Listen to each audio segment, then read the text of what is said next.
All right, here we are. Testing 1 2 2 2 2 2. Testing 1 2 2 2 2 2 2. Oh, it is Friday the 13th. Do I have the date wrong? Shit, I might have the date wrong. I might have the damn date wrong. Oh boy. Oh, I got it right. 12/13. It is Friday the 13th. Thanks, Whimsy, for clarifying that. We got Misty in the house. We're gonna. Sorry, I'm late today. I was getting into some stuff on Twitter. Sometimes the Twitter stuff is sticky. It can be real sticky. Let me show you what it got sticky about. So I retweeted Anonymous, and it was Peter Thiel's interview with Piers Morgan. And if you haven't seen it, I'm gonna play it, and we'll wait for some people to show up here. And we'll trot down memory lane, and we will reminisce about the last 4 years with the Biden family, because I think we need to have some kind of closure to what this whole experience has been about. It's so easy for us to just move on, right? Like, because that's what we do. That as humans, that's what we do. Shit comes up, we handle it. Sometimes we handle it better than others. We adapt, and then we move on because we have to, right? We can't get stuck in a moment, and that moment being excruciatingly painful on what we would call a collective level, right? Today is the day where we are going to exhume the past of the Biden administration. This is going to be an autopsy, because we need to. We need to go back, and everybody's ready to move on. This is Mercury retrograde. We're going to take advantage of it. Everybody is ready to move on. It's the dawn of a new day. We got the Big Daddy back in the house, and he's stocking the pond full of the best fish in Florida that he can find. And people are, I would say, cautiously optimistic. Cautiously optimistic. At the end of the day, what they'll walk away with is it's not Joe Biden and it's not Kamala Harris. And they have their own sets of issues, right? But before we inaugurate the new, as the year winds down, we will take our time here and do an autopsy on the Biden administration. Okay, before we do that, I'm going to bring up this tweet, and I'm going to play the contents of this tweet. And this is Piers Morgan talking to Peter Thiel. Now, if I'm Peter Thiel, I am not doing interviews. Okay? I am not doing interviews. The guy is terrible. He makes Elon Musk sound like Richard Burton. Richard Burton was probably one of the most articulate,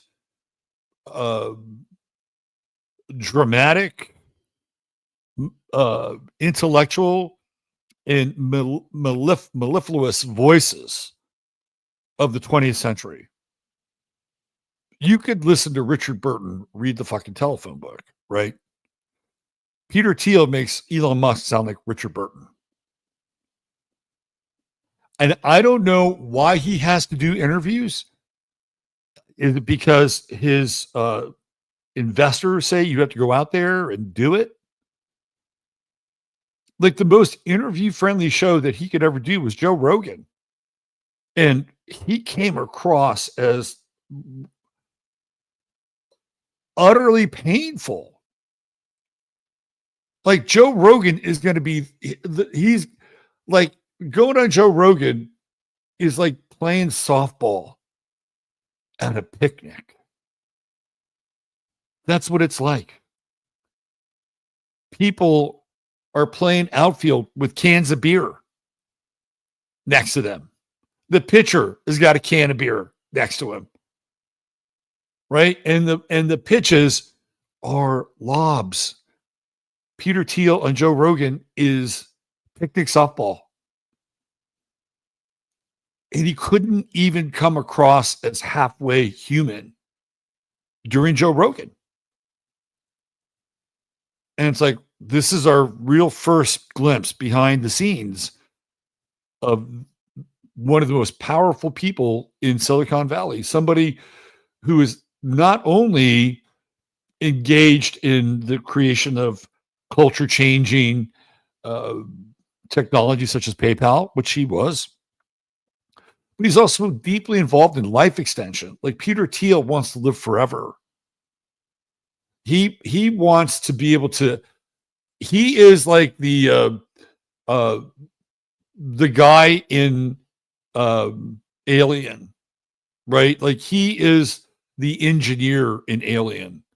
He's the old guy that wants to live forever because he's amassed so much money. And he's amassed so much knowledge in a particular area.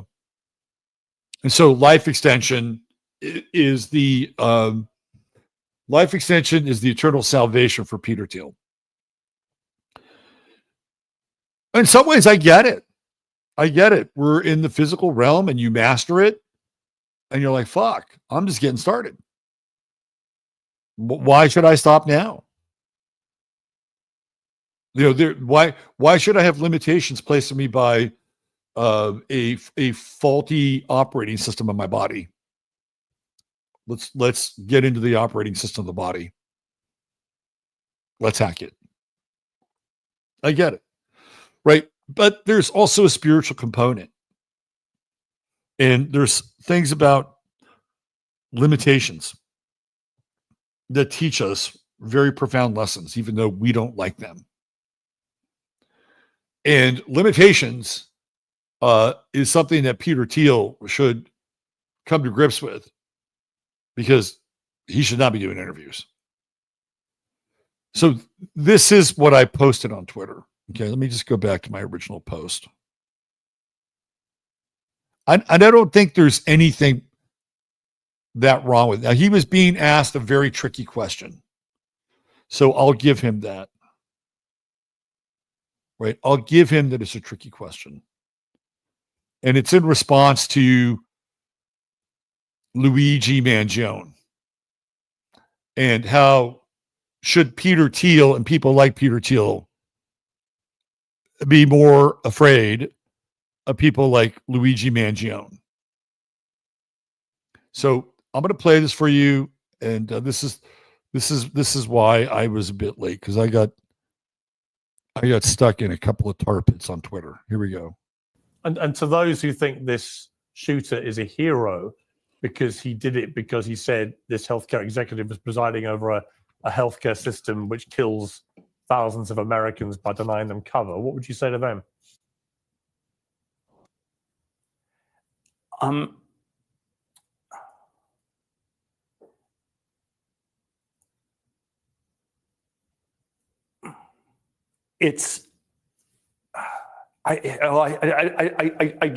don't know what to say.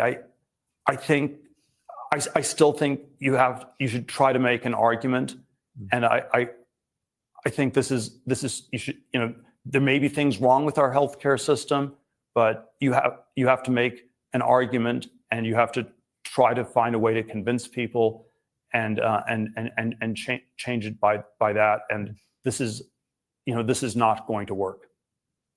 Pete, And I don't know. Yeah. It's yeah. I mean, there are all sorts of things one could say about it, but I don't think, and I think I think the motives feel, I don't want to go into all the particulars here, but I don't think there's anything heroic about them. Okay. All right. Why couldn't he have just said that? I don't think there's anything heroic about him. Why isn't there anything heroic about him? He could have just said that. He could have said, "Hey, look, my world is computing.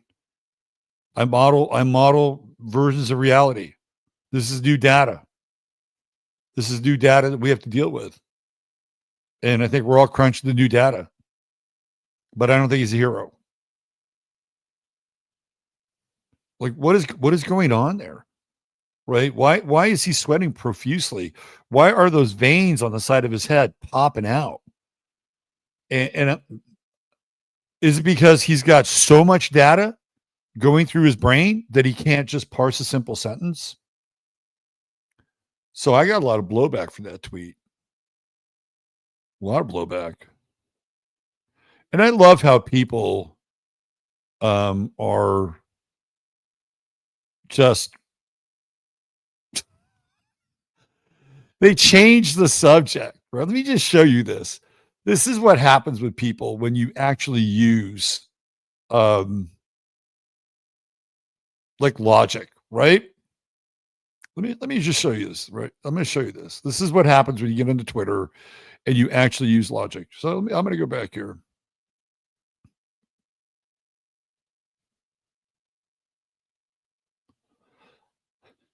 You want to come in guns blazing, right? It's like this guy right here. The Second Amendment is not about killing tyrants who are above the law. And I said, and then I replied again. And here's what I said. I said, and it's about hunting. He says it's about hunting with muskets. I said, people used to have abacuses, because he's basically saying that the Second Amendment only applies to hunting with muskets. Like, that's the argument. And I said, people used to have abacuses, and now they have computers that can model deadly pathogens for research, or war game for the obliteration of Gaza before they deploy the actual weapons of mass destruction. Time changes all things. So just because there was an abacus, just because there was a musket, things move. Things move. Things change. And he says, what the Oracle told you is exactly what you needed to hear. I'm like, what the fuck is that? Give me my cookies, motherfucker, and split this thread. See, I do this. I die for your sins on Twitter.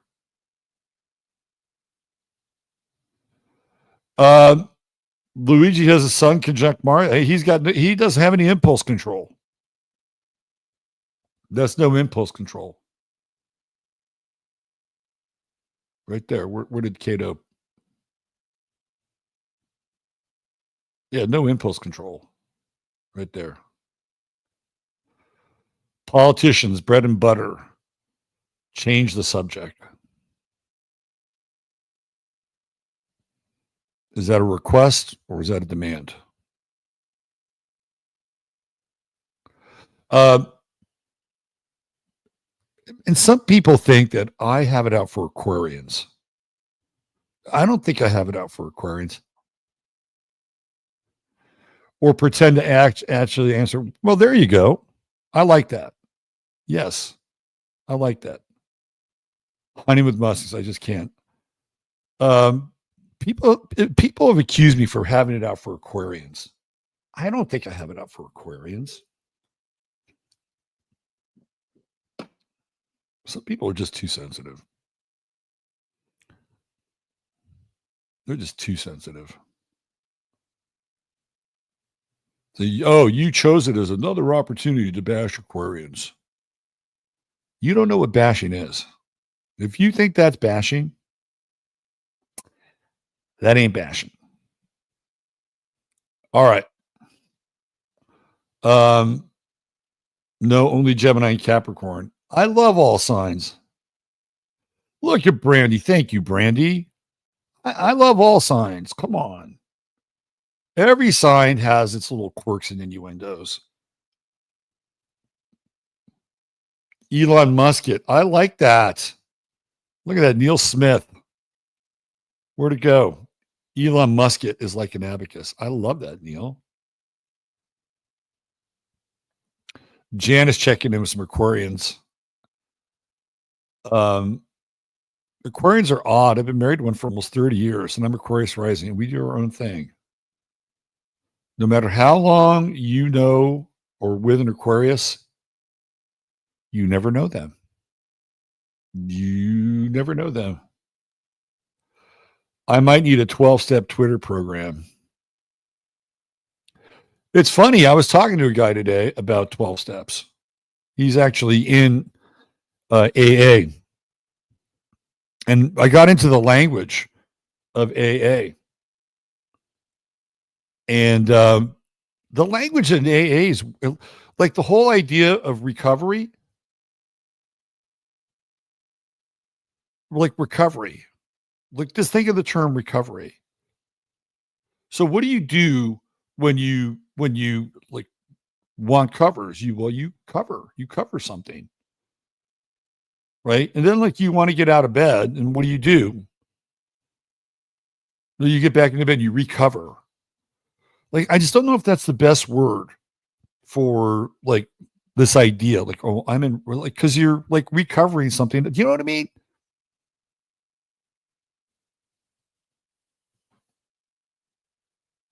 Bring on the bash. They don't know bashing. I'm telling you. But yeah, interesting. And alcohol abuse. It's another interesting choice of words. All right. Shall we go back in time? Enough of this. By the way, thank you all for being here. I appreciate you being here and being patient while I duked it out on Twitter. And made the graphic for the show. I had to make the graphic for the show. So where do we start? Why don't we start here? Let's go back in time, shall we? Let's go back in time to September 10th, 2021.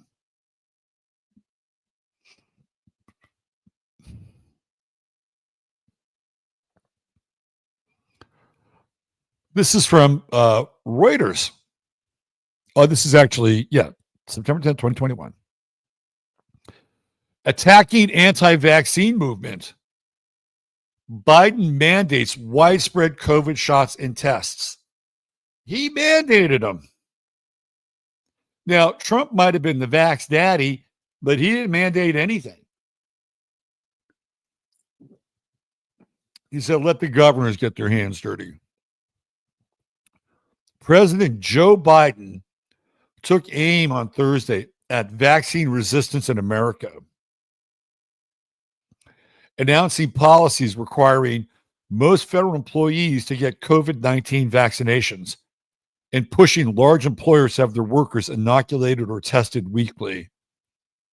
The new message, which Biden laid out in remarks from the White House, would apply to 2/3 of all U.S. employees, those who work for businesses with more than 100 workers.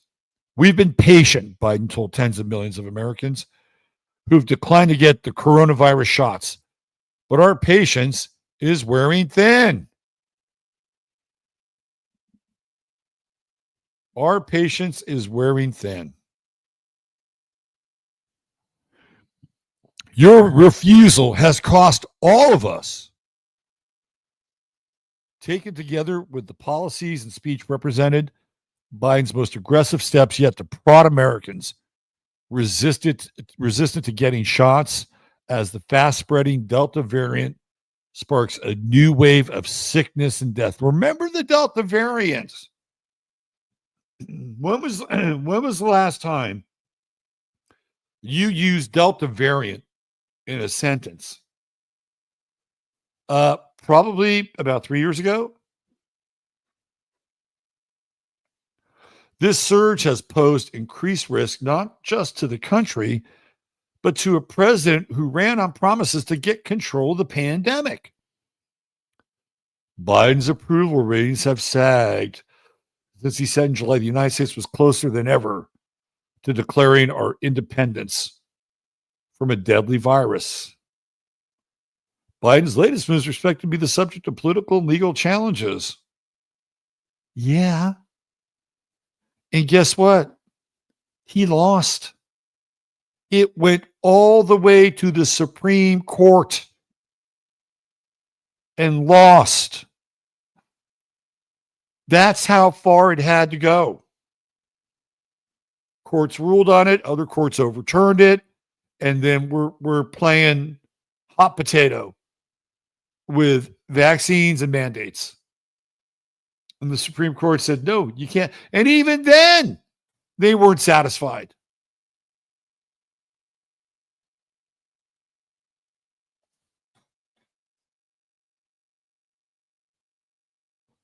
Why don't we do this? Well, let's go back. Let's have a visual here, shall we?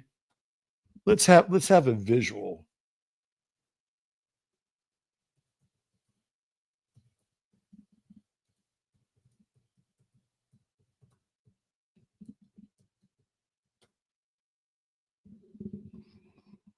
Here we go.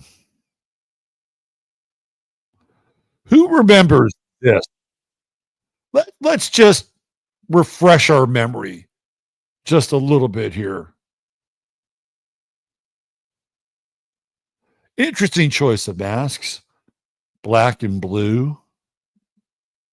Here we go. Today, 90% of Americans now live within 5 miles of a vaccination site. Everyone over the age of 16, everyone is now eligible to get vaccinated right now, right away. Go get vaccinated, America. Go and get the vaccination. They're available. You're eligible now. Would you look at this fucking freak show and look at this douchebag? Look at him with your mask of fucking shame, Ted Cruz. You're no better than anybody else. Yeah, that's right. You see it in his eyes. And he gets up and he fucking claps. Now.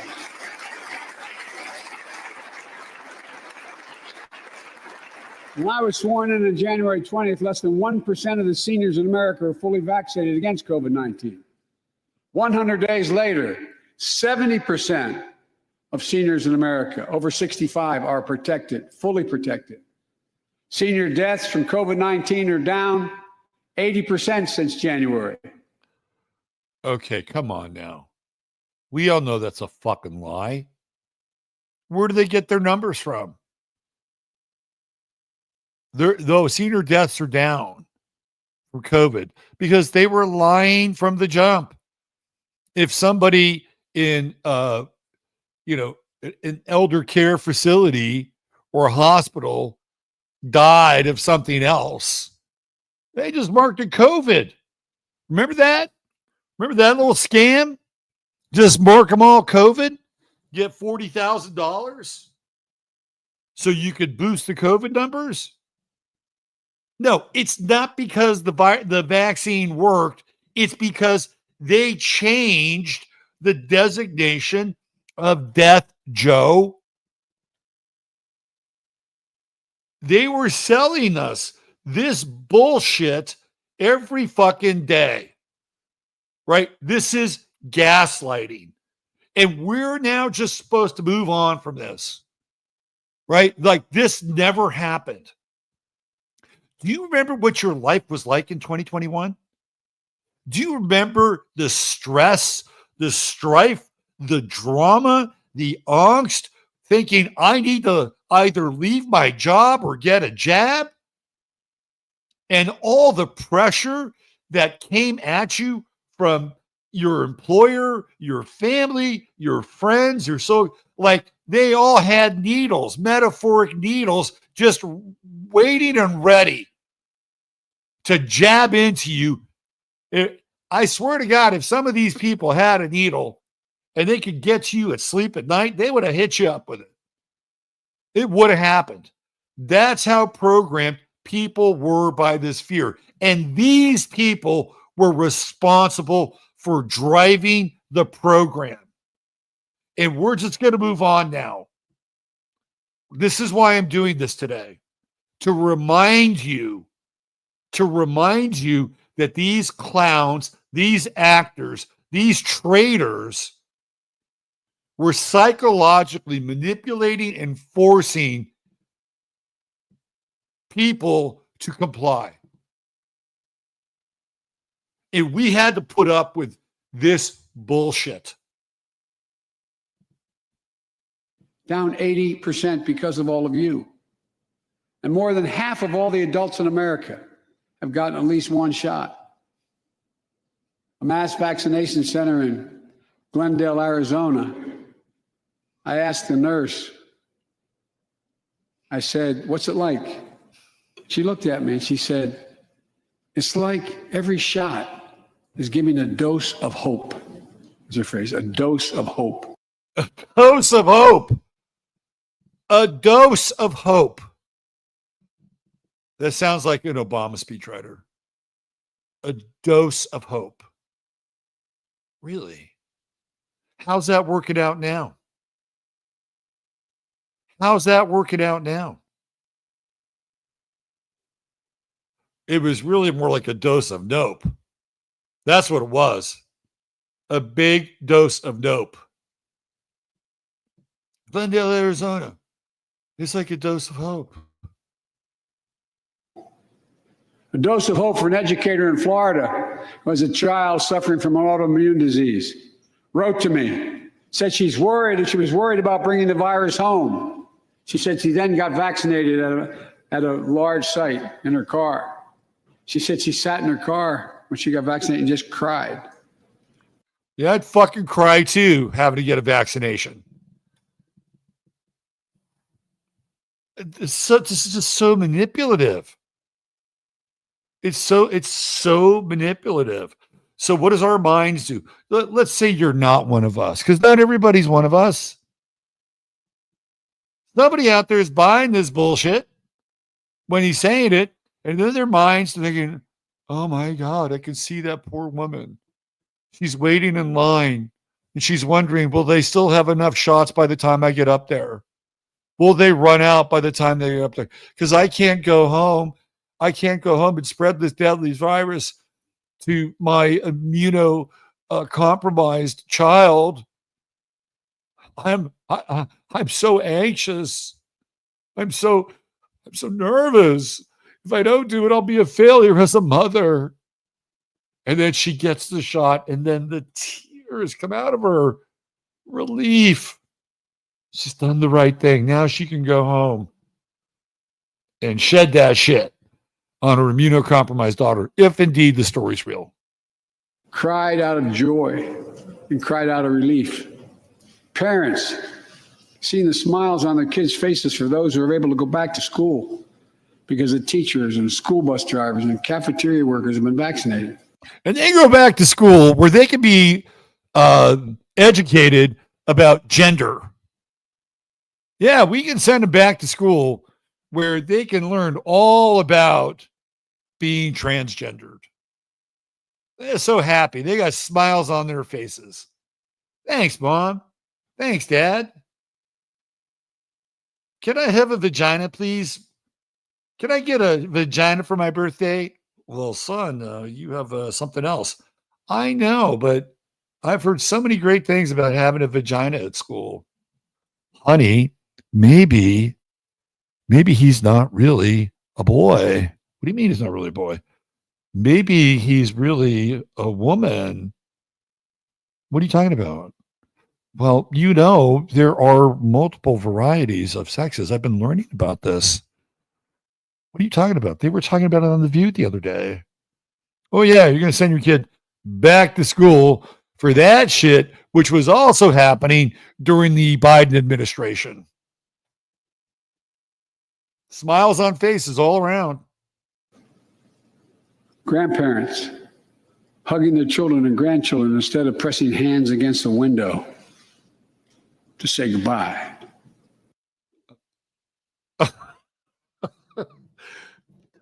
This is so, looking back on this now, I mean, look, we knew then that it was over the top. Looking back on it now, pressing their hands against the window to say goodbye. Like, what kind of goodbye are you talking about, Joe? Like, goodbye, hey, nice seeing you, kid, or goodbye, I'm out of here. They're just pulling at every emotional heartstring. The kid, right? The kid, the mother, the grandparent.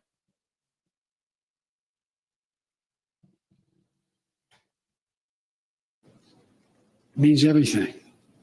Those things mean everything. There's still, you all know it. You know it better than any group of Americans. There's still more work to do to beat this virus. We can't let our guard down. But tonight, I can say, because of you, the American people, our progress these past 100 days against one of the worst pandemics in history has been one of the greatest logistical achievements this country's ever seen. Okay, so this is something that we got to put on the table here. Yes, Trump got the ball rolling, Operation Warp Speed. We know that. He did victory laps for Operation Warp Speed. This guy's trying to take credit for it. He is trying to take credit for it. He's saying that the last 100 days, and I think this is why, in large part, Trump was doing what he was doing. Because he's taking credit for his work. Now, whatever you think about Trump and Operation Warp Speed, good, bad, indifferent, right? Logistics could have been worse, whatever. Trump is a proud motherfucker, for better or worse, right? He doesn't want Joe Biden getting credit for the work that he did. Whether that work is valid, real, plausible, damaging, whatever. And that's what Joe Biden's doing. And yet, the critics of Donald Trump, who are always citing that he's the father of Operation Warp Speed, they leave this shit out of the discussion. That what these people did was above and beyond what Trump had opened the door to. What Trump should have done is that he should have closed the door by the time he left office. That's what he should have done. He should have said, pandemic over. He could have passed another executive order, whatever. He could have rescinded the executive orders that he had already set up. He didn't do it. He left the door wide open for these people to take the ball and run with it for as long as they could. 2 years. 2 years. So if you look at the beginning of COVID, 2020, right? March 11th. When does COVID stop? Oh, it's the start of the Ukraine war. Well, gee, who was the architect of the Ukraine war? Wasn't Donald Trump. We'll get to that in a minute. Let's finish this. Hey, NBC News viewers, thanks for checking out. Thanks for listening to this load of bullshit. We have more bullshit and psychological programming coming your way tomorrow.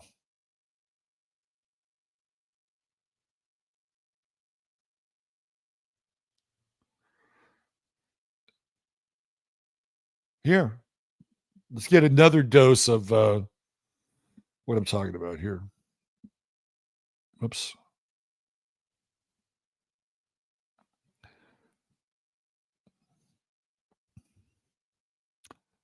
Get vaccinated or lose your job.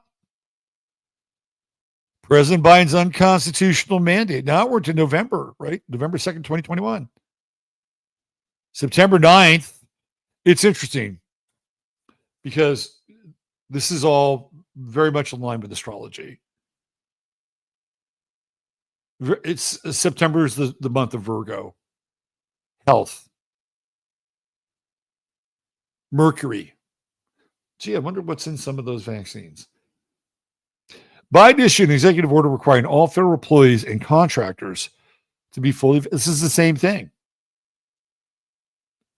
This was a huge deal. And he was hoping that it would spread into the public domain.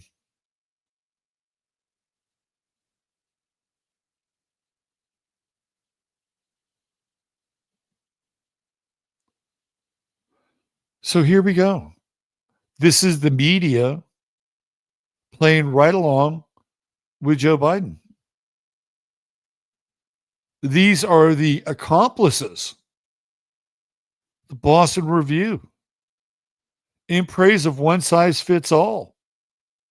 Critiques of vaccine mandates continue a neoliberal tradition of idolizing private choice at the expense of the public good. Oh, we don't want that. In declining to lift a stay on Joe Biden's vaccine mandate on November 12th, now we're on December 2nd, the judges on the U.S. Court of Appeals for the Fifth Circuit declared the mandate is a one-size-fits-all sledgehammer that takes away Americans' ability to make what the judges called intensely personal decisions. Yeah. This was far from the first time this year the phrase one-size-fits-all has been used as a cudgel against government-mandated public goods and programs. In February 2021, for example, Senator Joni Ernst argued against Biden's proposed $15 hour minimum wage by declaring we should not have a one-size-fits-all policy set by Washington politicians. But uses of the phrase have a longer history, dating back to the 1980s critiques of public goods. In particular, over the last few decades, one-size-fits-all has become a cliche political talking point. In our current moment, however, the one-size-fits-all charge is confusing, if not incoherent. After all, if they're to prevent the worsening of the deadly pandemic, public health measures must apply to everyone. To call a vaccine mandate a constraint on intensely personal decisions is to obfuscate the fundamental reality that pandemics are intensely social. Looking back on this now, in 2024, how's this sounding? Moreover, what Senator Ernst calls a policy set by Washington politicians is, by its proper name, a federal law, the making of which is the primary job of our legislators to gain legitimacy. Laws are generally expected to fit all. Everyone who exceeds the speed limit can expect to be fined. In his letter from Birmingham jail, Martin Luther King Jr. described just law as a code that a majority compels a minority to follow, and that it is willing to follow itself. He called this principle sameness made legal, which sounds quite a lot like one size fits all. You know what that's like? Okay, this is interesting. So I've been diving into Curtis Yarvin a little bit. That's the guy who's behind Peter Thiel. Curtis Yarvin has this theory that there is a body in the United States called the cathedral. And I'm not advocating Curtis Yarvin, but the cathedral is an amalgamation of the media and educational institutions that push for progressive policy, right? They push for progressive policy, which isn't always the best course of action. To me, this is an example of the cathedral. Why? Because this person is quoting Martin Luther King like he is an apostle or a prophet from the Bible. This is the religion. And of course, you're gonna pick somebody that's sanctified. Let's look at that sentence. A code that a majority compels a minority to follow.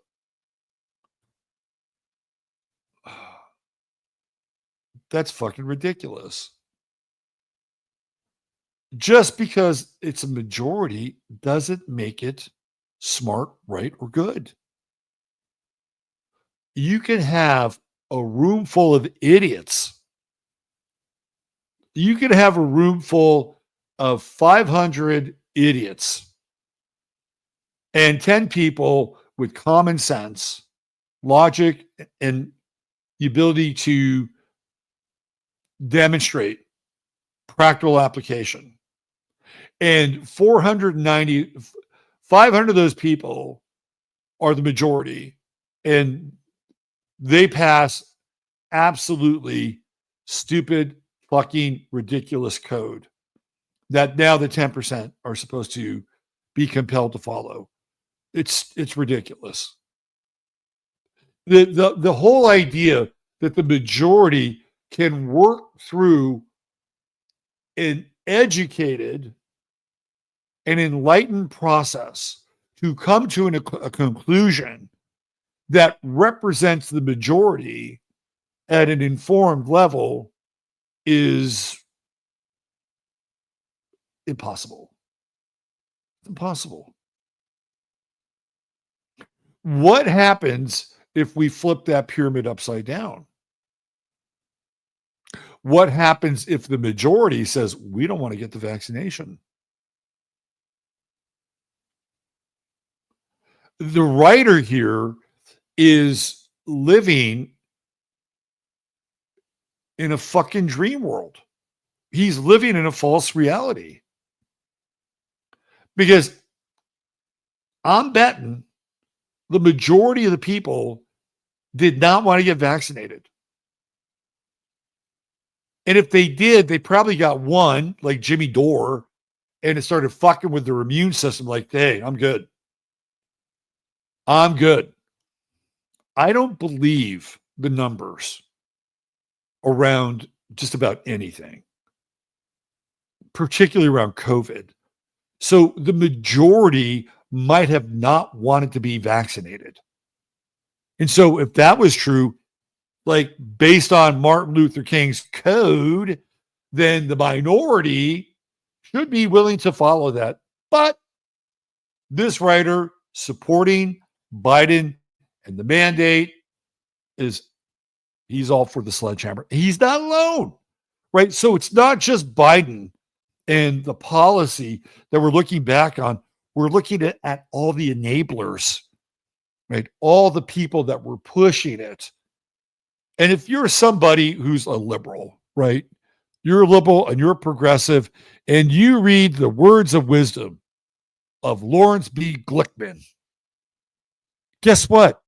It's going to make sense to you. Now you have your moral authority. Now you have your moral code. Now you have the cudgel because you've read the words of wisdom from the great Lawrence B. fucking Glickman, who is aiding and abetting and enabling this bullshit to happen. It's the cathedral. I may have some issues with Curtis Yarvin, but he's got this part of the equation right. And even using Martin Luther King as an example. Oh, Martin Luther King, yes. Yes. We bow at the Temple of King. A bunch of bullshit.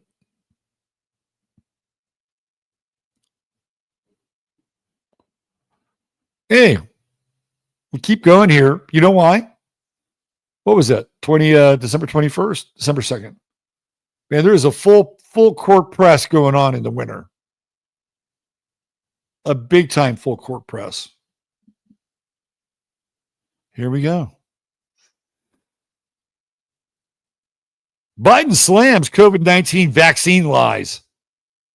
Announces free at home tests. Oh boy, isn't that nice?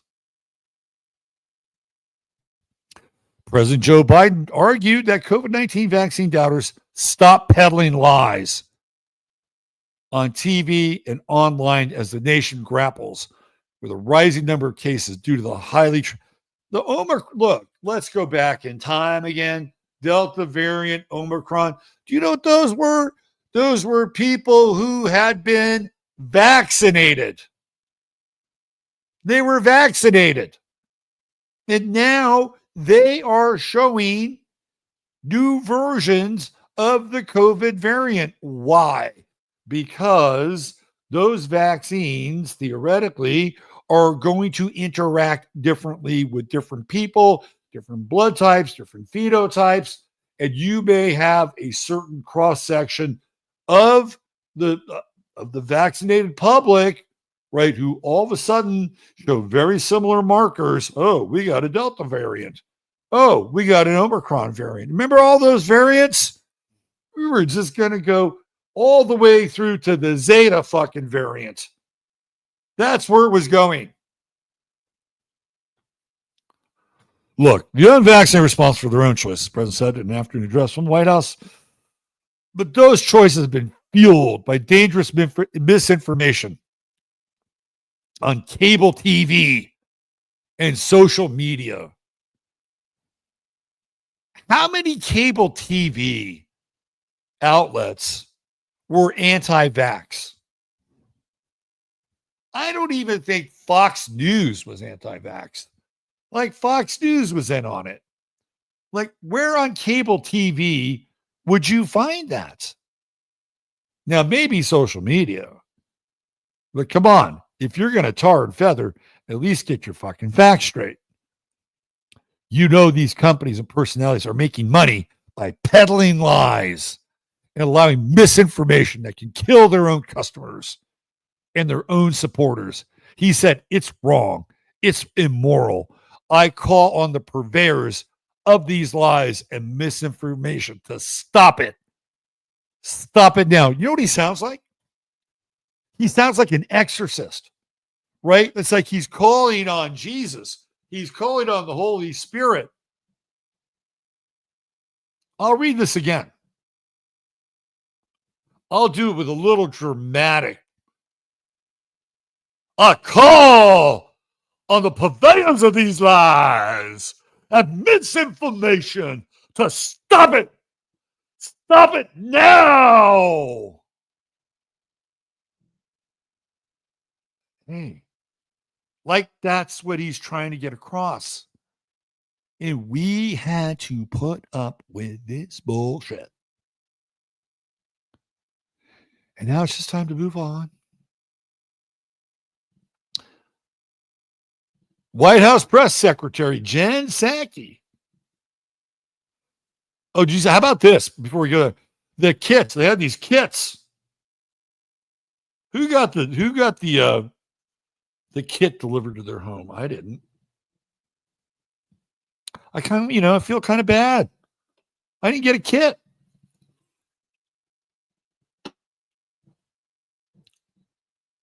The kits. It's been difficult in many regions to obtain appointments or kits for COVID-19 tests. An administration official said that Americans will soon be able to order free at-home kits from a website to be set up by the federal government. Well, isn't that just peachy? The kits, which officials said will be delivered by mail, will be in addition to 50 million test kits already bought by the federal government for free distribution at community health and rural centers, officials said. Your tax dollars bought 50 million fucking test kits. And somebody with a contract with the federal government made a lot of money off that. probably publicly traded. And Nancy Pelosi probably got a little slice of that pie. White House Press Secretary Jan Psaki said details are still being worked out, such as the number of kits each individual can order and whether certain groups will be prioritized. 500 million tests in January is the largest order we've ever made to date. How many people are in this country? Theoretically, there's 300 million, and they're ordering 500 million? Are there 200 million more people that we're not aware of? I mean, even if you included Guam and Puerto Rico, U.S. Virgin Islands, those numbers don't add up. And it says 500 million tests in January is the largest order we've ever made today, which means that they've made other orders. Like, how many of these fucking tests did they order? Throw in, I don't know, another couple million? Another 50 million? We're going to do it as quickly as we can. Psaki earlier this year had rejected a suggestion by a reporter that tests be sent to every home free of charge, questioning the cost. At retail, the kits generally cost at least $25 for a pack of 2 tests, often more. My God. We had to deal with this. Listen to this. Biden said he will also direct the Secretary of Defense to mobilize an additional 1,000 troops, such as medical doctors and nurses, to work at hospitals through January and February as needed. 6 emergency response teams made up of federal clinical staff and paramedics will deploy to Michigan, Indiana, Wisconsin, Arizona, New Hampshire, and Vermont. FEMA is ready to send out ambulances and emergency test teams to transfer patients from overburdened medical facilities, the administration said. Just this week, 30 paramedics are headed to New Hampshire, 30 to Vermont, 20 to Arizona, 30 ambulances are headed to New York, 8 to Maine, according to the fact sheet. Oh, wow. What an amazing response. Like, where the fuck were they in North Carolina? Oh, not much of a response there now, was it? On the vaccination front, the White House said that FEMA will establish new pop-up vaccination clinics across the country, including 4 new mobile units across New Mexico, expected to open Thursday. More sites are expected to open in the coming weeks. I know you're tired, and I know you're frustrated, Biden said. We all want this to be over, but we're still in it. This is a critical moment. But we also have more tools we've ever had before. We're ready. We'll get through this. This was the litmus of their administration at this point in time. They're a year in, and they're still fucking around with COVID. This is their marquee issue, their marquee item, their marquee mandate. Now, if you wind the clock back, a lot of you were there. I'll say, what did I say? Because I said it. You were there, and you're probably saying it too. When Trump was out of office, they needed something to pivot off of Trump from, because he's not there, right? They're going to go after him, and they're going to do the kangaroo courts. That comes later. When does that come? Oh, after COVID is over, right? No, they needed to pivot from Trump to COVID. Why do they need to pivot from Trump to COVID? Because CNN needed content, right? They couldn't just roll Trump out and hit him with the pinata stick, right? They needed content. And I said it. I said, get ready. They're going to go full 24/7 COVID once Trump is out, because they need an issue to attack. They need to prove that they're relevant. And that's what they did. And they did it until They couldn't do it any longer, which will eventually bring us to Ukraine. This is what we had to go through. We had to go through this for, he comes in what, January 2021? We had to go through this for basically a year and a half, nonstop, non-fucking stop. Just move on, right? We'll just forget it. Hey, we all make mistakes. You're under a lot of pressure. Water under the bridge. Our guy's back now.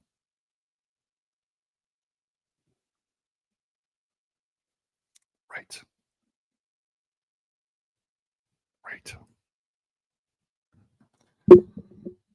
All right. Let's see who else we can exhume here.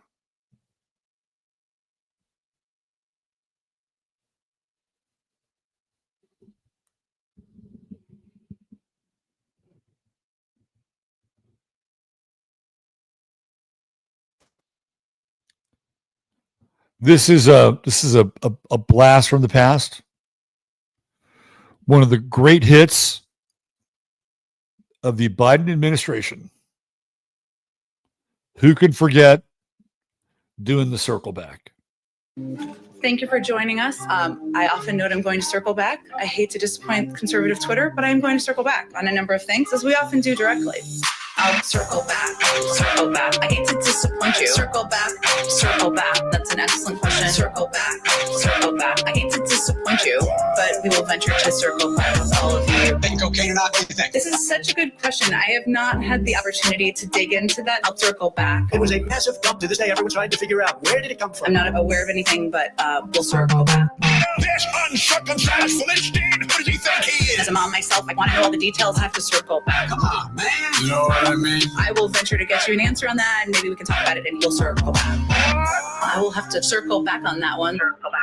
But we'll circle back. Circle back. But I will have to circle back with you. Circle back. Let me give you a very specific example. I'll circle back. Circle back. I hate to disappoint you. Circle back. Circle back. That's an excellent question. Circle back. Circle back. I hate to disappoint you, but we will venture to circle back. This president knew back in January. Why didn't he tell us? Why did he warn There are us? a number of ways to combat misinformation. One of them is circle back. You told us that Trump was invincible, that Hillary was in the prison, right? I don't really have any predictions for you on that. I can circle back. Let me see if I can get more detail for you on that. Circle back. I signed something saying that if I'm wrong, I can go to prison. Did you? We'll try to get to as many questions as possible. I'll circle back. I don't have anything more for you. We'll circle back. And that communication has been lacking. Circle back. Well, as you know, we'll circle back. Let me give you a very specific example. I'll circle back. Circle back. I hate to disappoint you. Circle back. Circle back. That's an excellent question. Circle back. Circle back. I hate to disappoint you, but we will venture to circle back with all of you. What the fuck? So there you go. There's your Jan Psaki. Do the circle back. Remember her?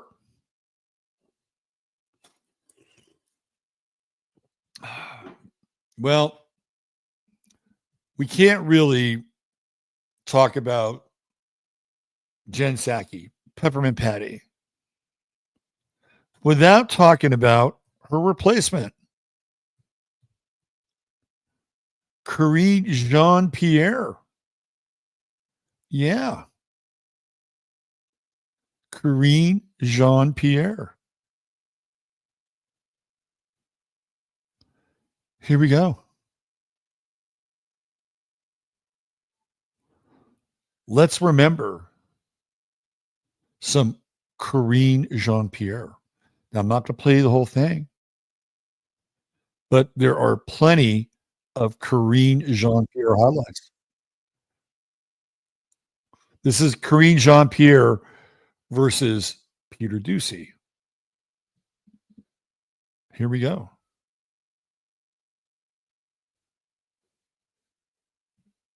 Who is associated with Chinese state media is suggesting that if Speaker Pelosi tries to go to Taiwan, her plane could be shot down.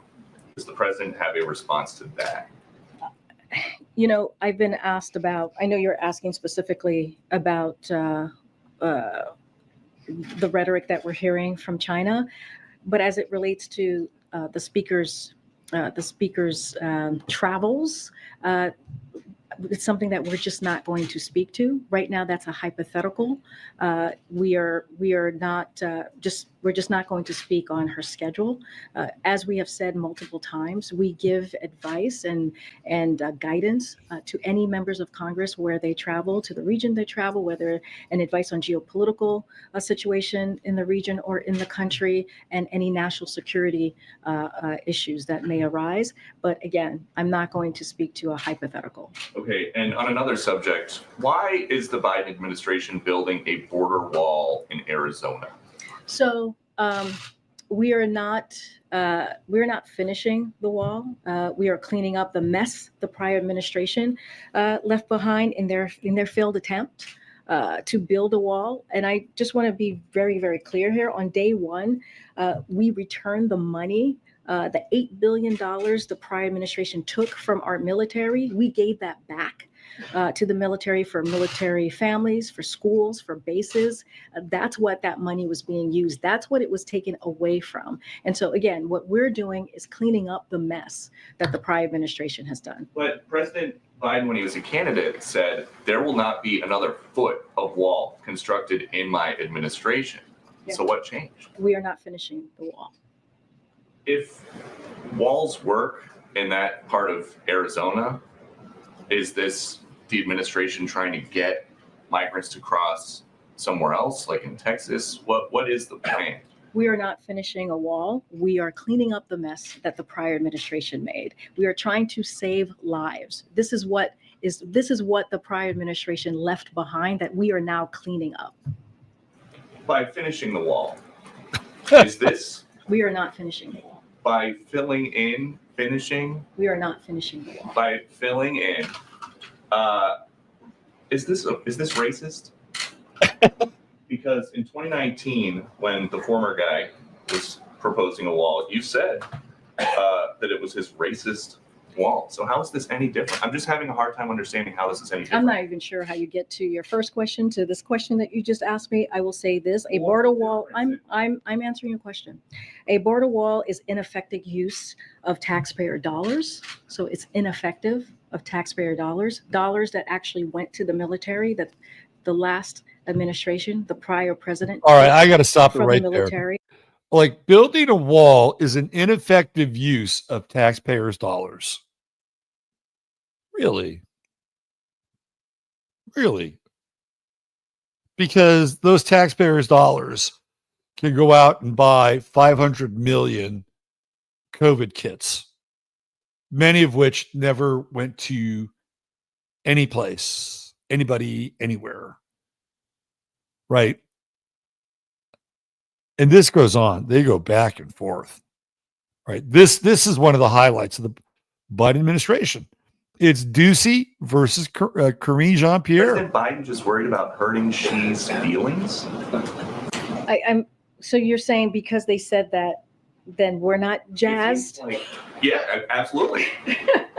We've been very clear. We've been very clear for, the past week or so, that the speaker has the right to go to Taiwan. We've said that. Yes, you've been clear that she has the right. But why is it so hard for the president just to say, she's a brave trailblazer, and I think it's great that she went? Like so many I think the president thinks that the Speaker Pelosi is a great trailblazer. Look, think that it was good that she went? Here's the thing. What we are saying is that we cannot dictate, and we will not dictate where members of Congress go. Members of Congress, let me finish. When they go, he doesn't dictate it. They go. Now he can say if he thinks it was good or not. I mean, that's not how it works. That is not how it works here. It really isn't. Members of Does anybody really know how it fucking works? No. They just make shit up as they go along. Right? So Sideshow Bobby, that's what I call her. We won't be seeing her anymore. She's not going to be there anymore. And, these little tete-a-tetes were kind of fun. Right? Peter Doocy was literally the thorn in her side. But how many times did we hear nothing but bullshit come out of her mouth? And look, I didn't spend a lot of time watching this person. But there was a time when, okay, who is she? What are they talking about? Let's check in on the liometer. And she really grew into the job, I have to say. She became a great liar. And then when she didn't want to answer any questions or had enough dispelling of lies or spelling of lies, she just walked off. She just leave him in a lurch. She left him in a lurch. Okay. Well, why don't we take another look back here? Let's take another look back, shall we?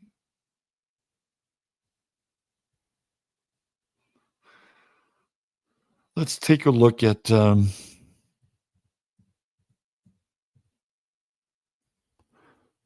good old Ukraine war. Let's have a little look-see at that.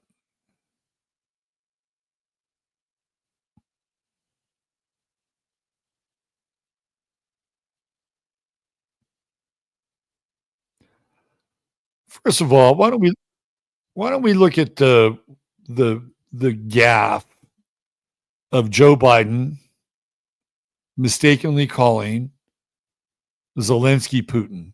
This was a good laugher, wasn't it? This is a good laugher moment right here. Here we go. We all got a little chuckle out of this. And now I want to hand it over to the president of Ukraine, who has as much courage as he has determination. Ladies and gentlemen, President Putin. President Putin. He's going to beat President Putin. President Zelensky. I'm so focused on beating Putin, we got to worry about it. Anyway, Mr. President. I'm better. You are a hell of a lot better. And now I want to. Well, that was a good President Putin. Oh, we all got a good laugh out of that. Chuckle, chuckle, chuckle.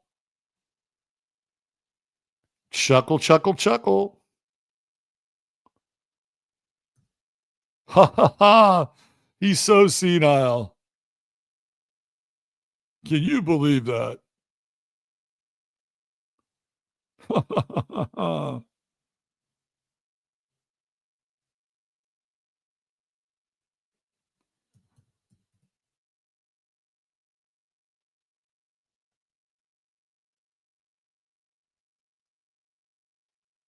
Let's see what we have here. We got to get some good stuff.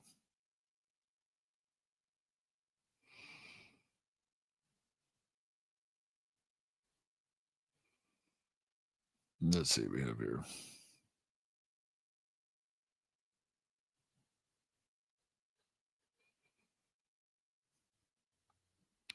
Oh. Why don't we take a look at one of his more graceful moments? Let's take a look back on when Joe Biden was at the Air Force Academy representing the United States of America and these fine young men.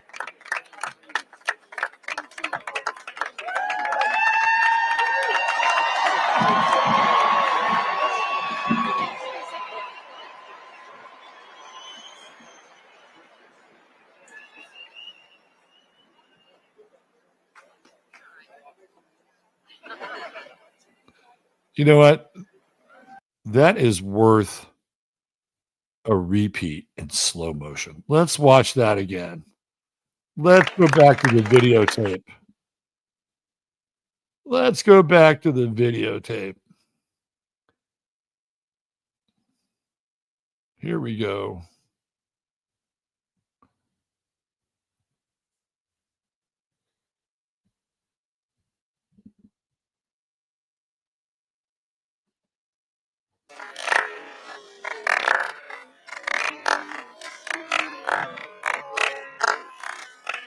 The fine young cadet. the Air Force Academy. Up and salute. Oh! Down goes Biden!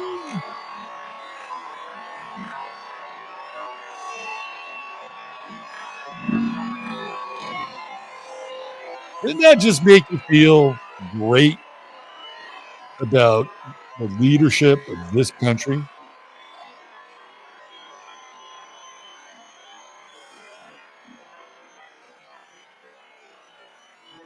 Look at this guy's face. He's like, what the fuck?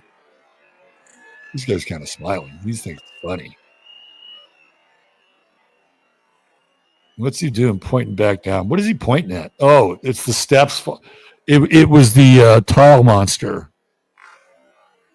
And that guy's like, yeah, he's right. It's the tile monster.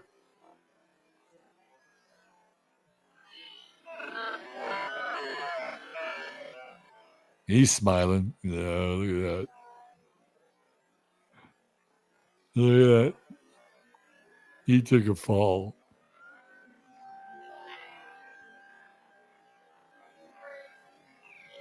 They're all smiling. I think it's great. Oh, this is so cute. Wing. Yeah, let me sit down next to you. Or I can shit my pants. And then they all stand up. They're going to salute him.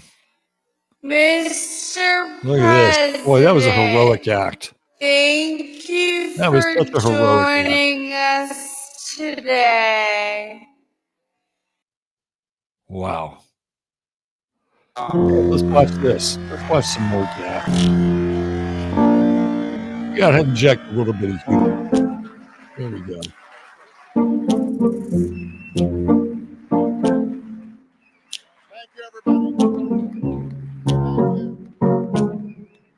During opening speeches, the leader of the free world was caught dozing off. And while making small talk with the Duchess of Cornwall at the COP26 summit, Sleepy Joe produced his own emissions right in front of royalty. Joe Biden apparently broke wind in front of Camilla Parker Bowles. That's got to be the end of his presidency, surely. Camilla's reportedly described the incident as long, loud, and impossible to ignore. It's not the first time Biden's had a bungle. His first presidential press conference in March was somewhat puzzling. If it holds near and dear to you that you like to be able to, anyway, we're going to get a lot done. Not even a binder of notes could help America's commander-in-chief get back on track. Hang on. Sorry. Oh, sing me. This kid. And during the historic AUKUS announcement in September, Biden struggled to remember who he was partnering with. I want to thank that fellow down under. Thank you very much, pal. Appreciate it, Mr. Prime Minister. I want to be clear. I'm not going nuts. Graduation day for Colorado's Air Force cadets, but it was the US president coming in for a hard landing. The 80-year-old scooped up by naval and security officers, Joe Biden back on his feet, pointing at the culprit, a sandbag on stage. Quickly given the all clear by a White House spokesperson. Mr. President! The image not helping America's oldest ever president as he ramps up for a second term. This is not good. It's not anything that the White House or his campaign wants. The online pylon to be expected. What wasn't? This from his fiercest critic. He actually fell down. Well, I hope he wasn't hurt. Trump at 76 has had his own near public stumbles, and this isn't the first for Biden, who spent much of this term defending his record against claims he's too old for another tilt. If he runs, wins, and serves a full term, Joe Biden will be 86 years old when he leaves office. It's a matter of, can you do the job? And I believe I can do the job. And he intends to keep going, arriving home tonight, dancing off any questions of fitness. Ask one last question. Have you had any talks with Senate Republicans who are threatening this administration with not considering the immigration legislation that was passed in the House until the situation at the border has been resolved? No, because I know they have to posture for a while. You sort of got to get out of their system. This is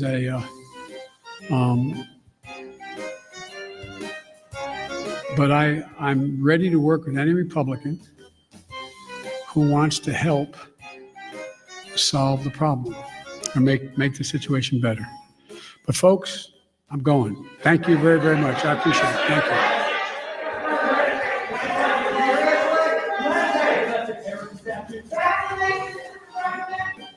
If you get any questionable calls, please tell us by going to reportfraud, dotftc.gov. Where I come from, you don't get far unless you ask. My name's Joe Biden. I'm a Democratic candidate for the United States Senate.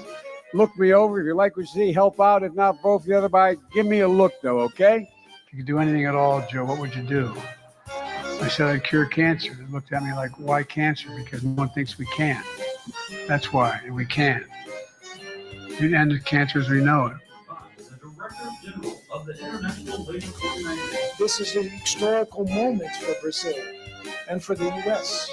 President Biden, can you hear me? You can? Yes, good. And so...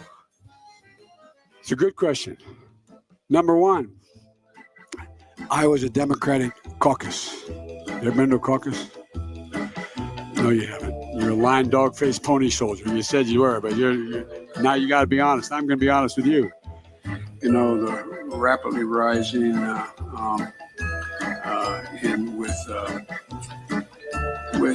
don't know, Donald Trump is reelected.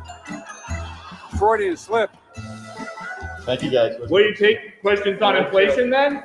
Let's move. Thank you. Thank you Do you all. think inflation is a political liability? That's a great asset. More inflation. What a stupid son of a bitch. We should challenge students in these schools to have advanced placement programs in these schools.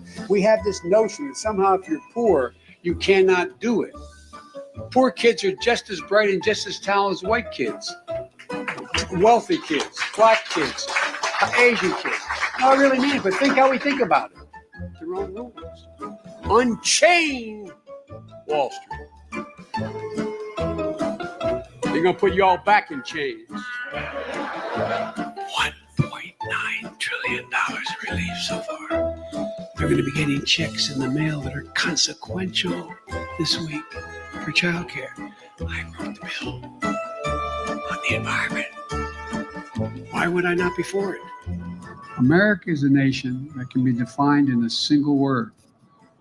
I was going to put him.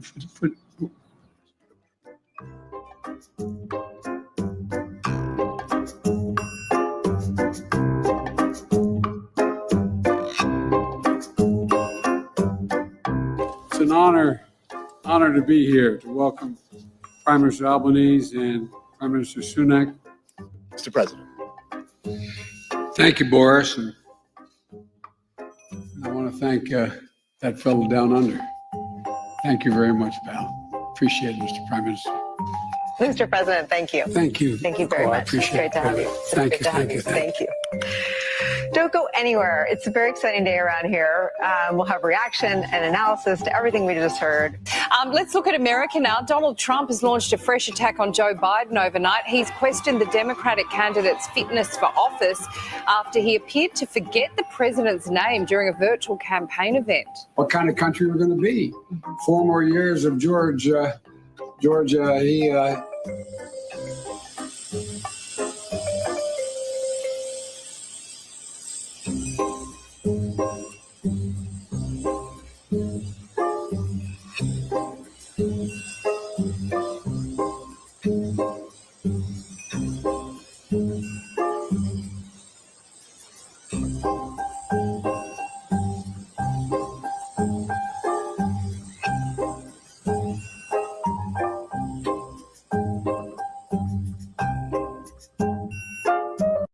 Now, we could laugh at that and think that that's really funny.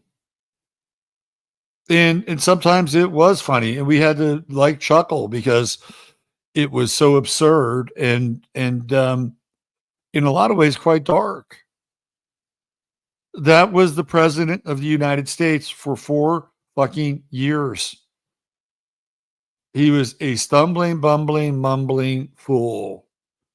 And we were all taken through a demoralization ritual. We became the laughing stock of the world.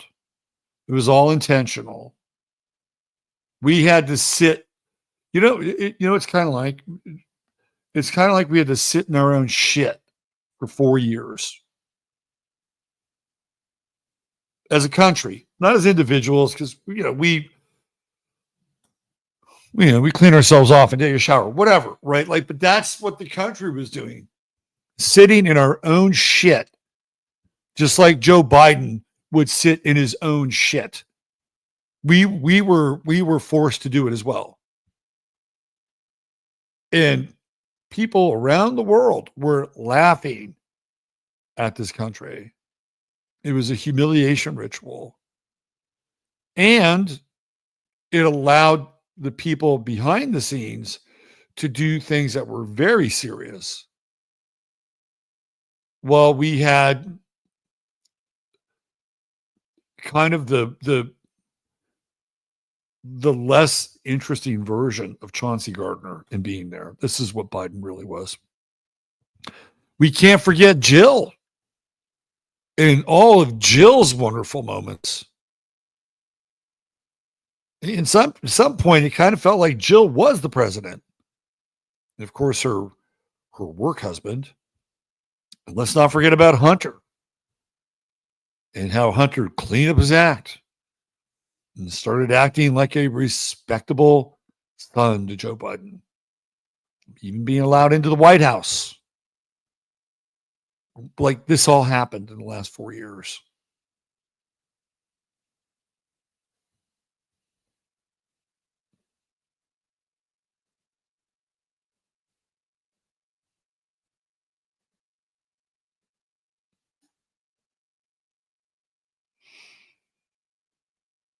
What else do we have?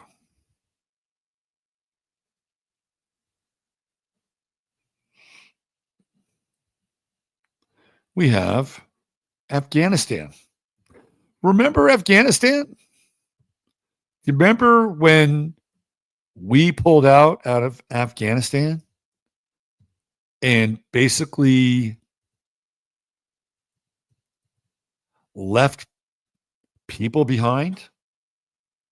Arms behind, pallets of cash behind. Do you remember that? Oh, that happened with Joe Biden as well.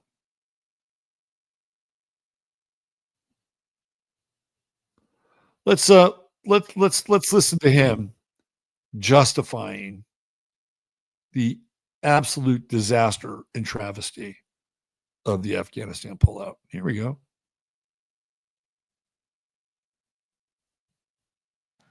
I had a basic decision to make.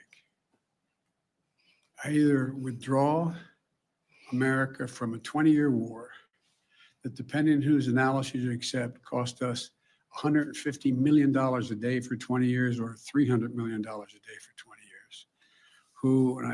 I carry this card with me every day, and who, in fact... Let's stop that for just a second. Out of that 20 years,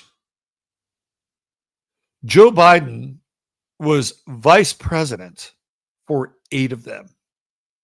He was president, obviously, for 4 of them. This is what, 2 years in? So let's say 10 years of Biden. Out of those 20 years, he's there for half the fucking war. Half the war. Now, he's not president for 8 of those years, but he's vice president. And it's kind of like Kamala Harris. When Kamala Harris was running for president, she took credit for the administration and the great things that they did. She was the one that did it. The economy. Oh, yeah. She was so influential with the economy. So it's not like vice presidents will take credit as for their running for office for the things that happened on their watch. So if you can take credit for something, that maybe you should shoulder a little bit of the blame. So out of that 20-year war, he was in a position for half that time to affect that war. And what did he do? Nothing. Where we lost 2,448 Americans dead and 20,722 wounded.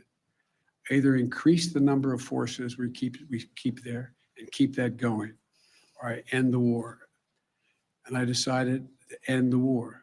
As I said the other day, you know, the only reason we're in Afghanistan is this is the place from which bin Laden attacked the United States of America.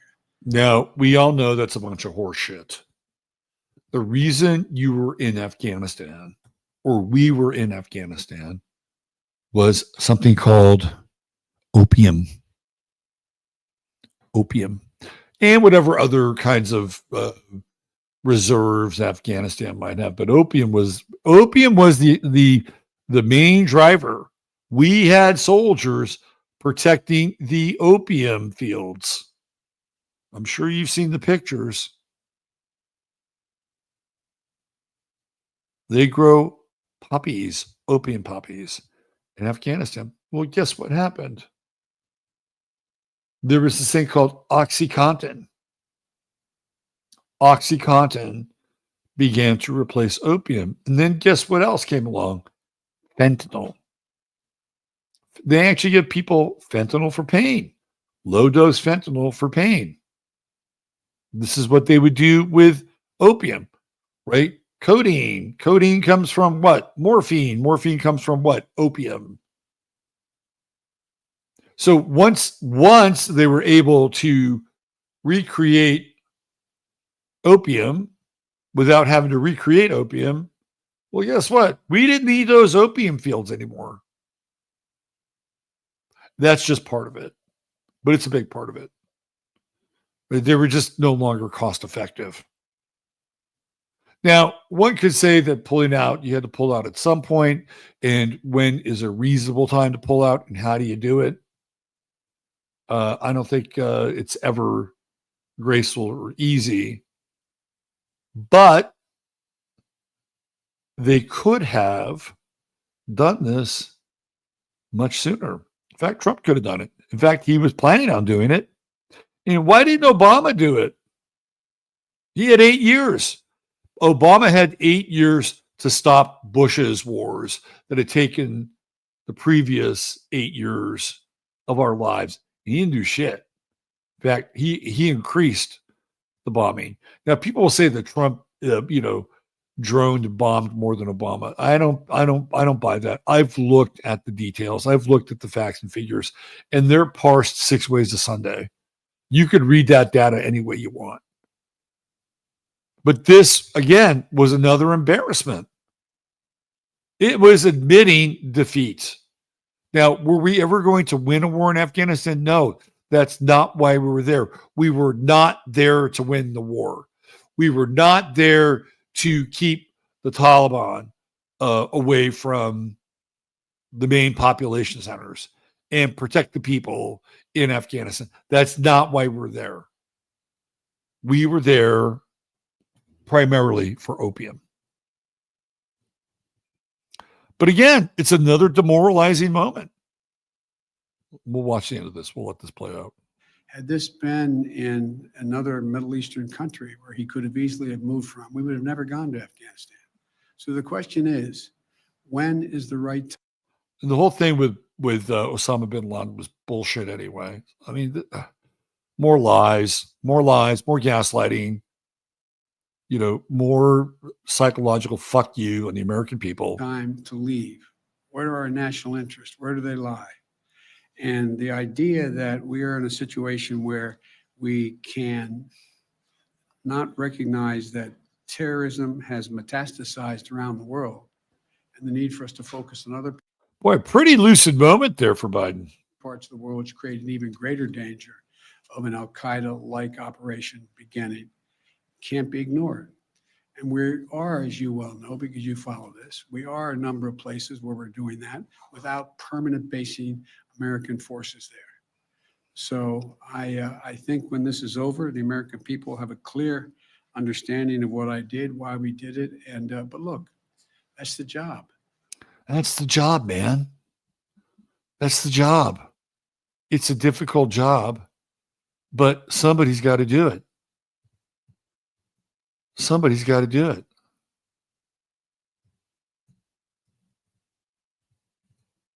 Yeah, unfortunately, he left a lot of Americans behind, and he left a lot of Afghanis who were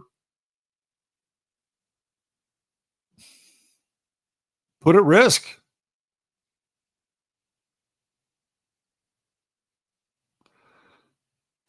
Let's go back a ways here. Let's see if we can go back. Let's get some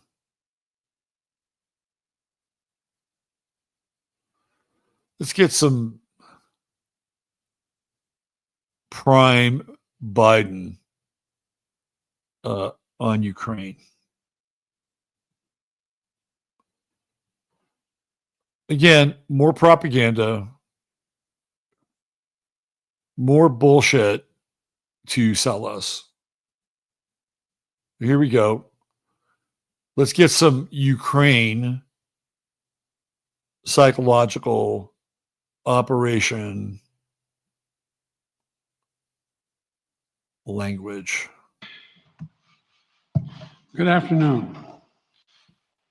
The Russian military has begun a brutal assault on the people of Ukraine. Without provocation, without justification, without necessity, this is a premeditated attack. Vladimir Putin has been planning this for months, as we've been saying all along.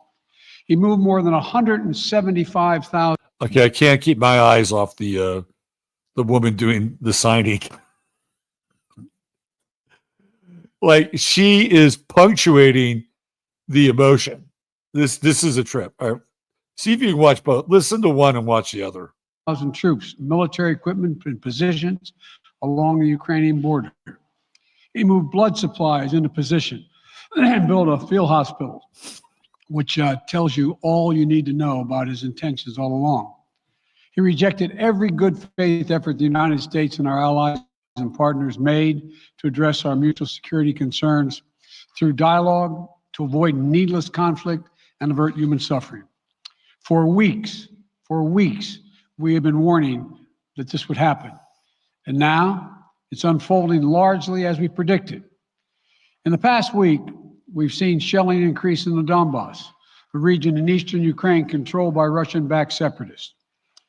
The Russian government has perpetrated cyber attacks against Ukraine. We saw a staged political theater in Moscow, outlandish and baseless claims that Ukraine was about to invade and launch a war against Russia, that Ukraine was prepared to use chemical weapons, that Ukraine committed a genocide. Without any evidence, we saw a flagrant violation of international law in attempting to unilaterally create two new so-called republics on sovereign Ukrainian territory. And at the very moment that the United Nations Security Council was meeting to stand up for Ukraine's sovereignty, to stave off invasion, Putin declared his war. Within moments, missile strikes began to fall on historic cities across Ukraine. Then came the air raids, followed by tanks and troops rolling in. We've been transparent with the world.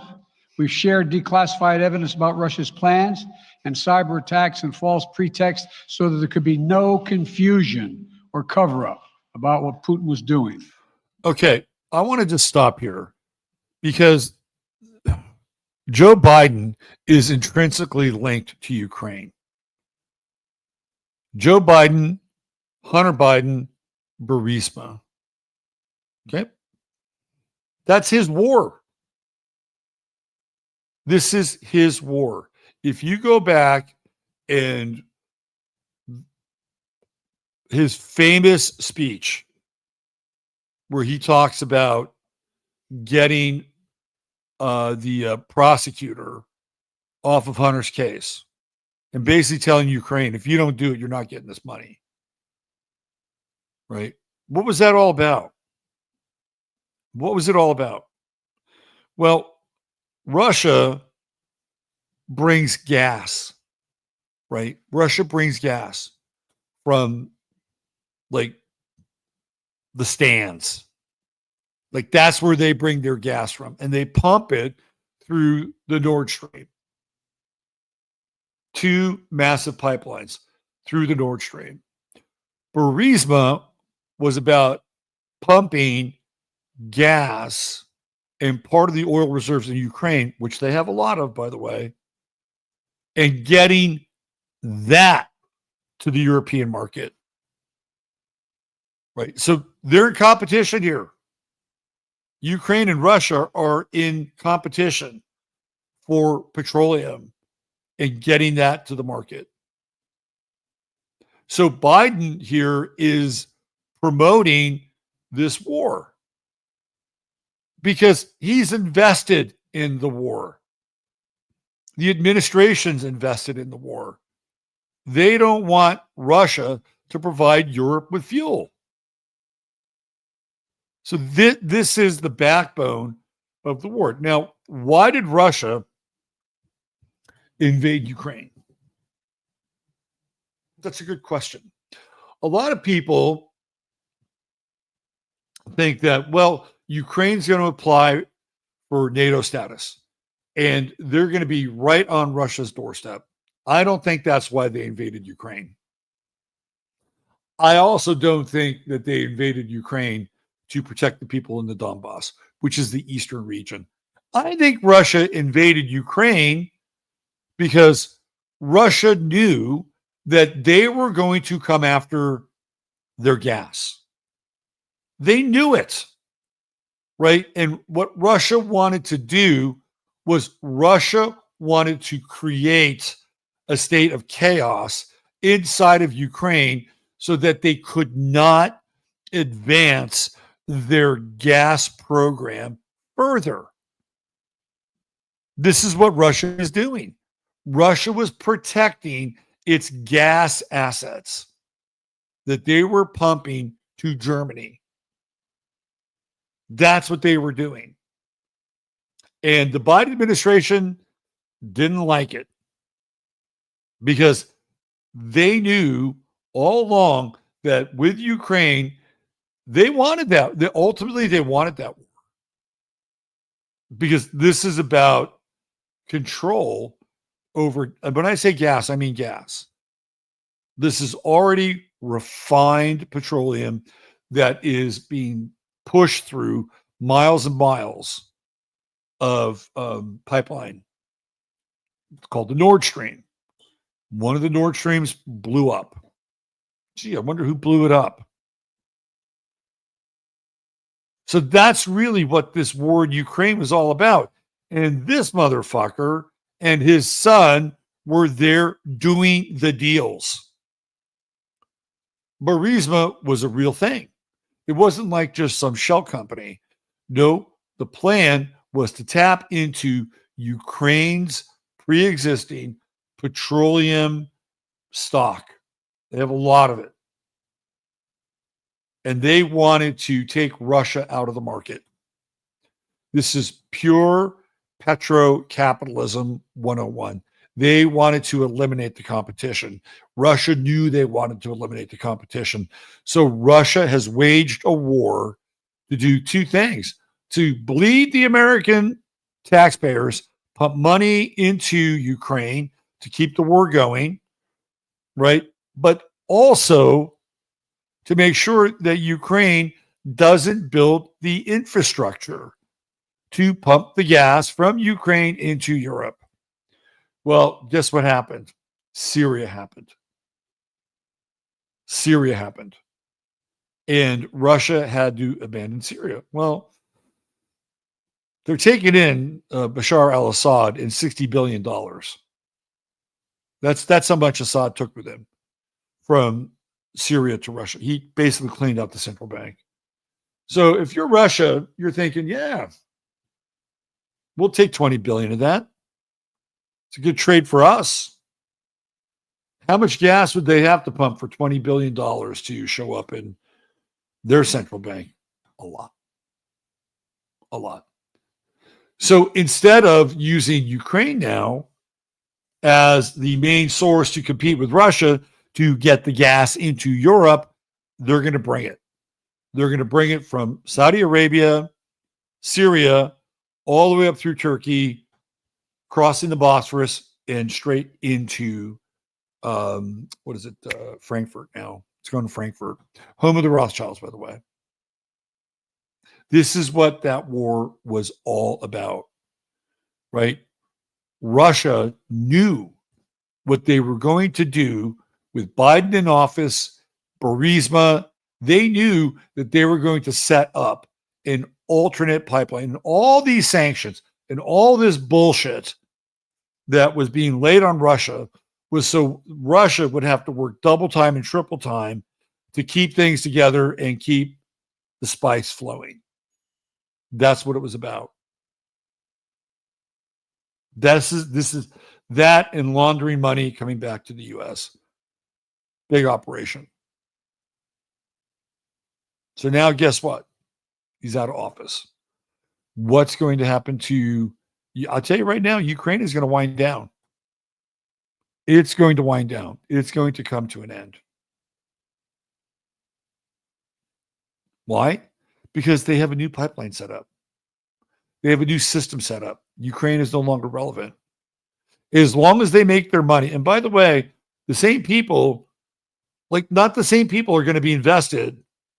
This is not Biden. This is not Burisma. This is not Obama. This is not Clinton. This is not that group. It's not that group. No, this is a different group. But they're still going to make their money, and they don't need Ukraine anymore. Right? Now they have an unfettered access from Saudi Arabia, Syria, through Turkey, pipeline, all the way to Frankfurt. So this war is done. The Ukraine war is over. And yet, for how long? 2 years. 2 years. We had to be insulted. We had to be gaslit for 2 fucking years, and blue and yellow flags everywhere. And all of a sudden now, Ukraine and democracy in Ukraine is the hottest thing since the American Constitution.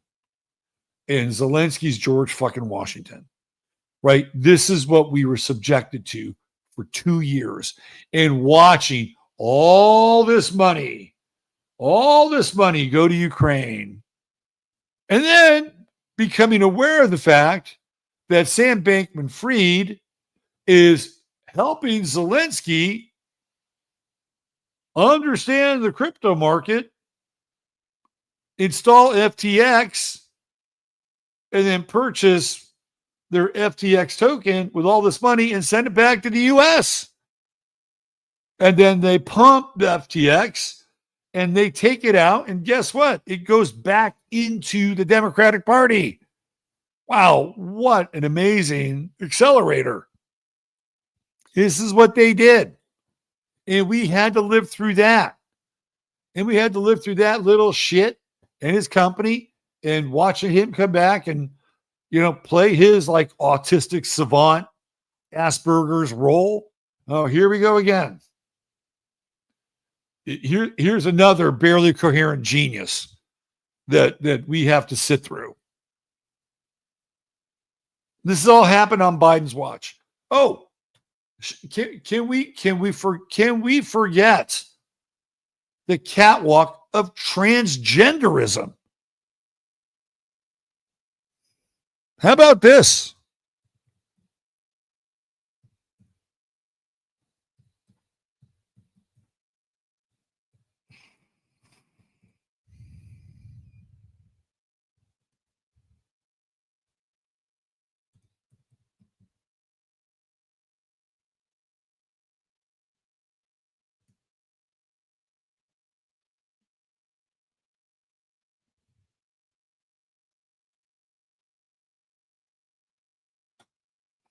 Young America's Foundation.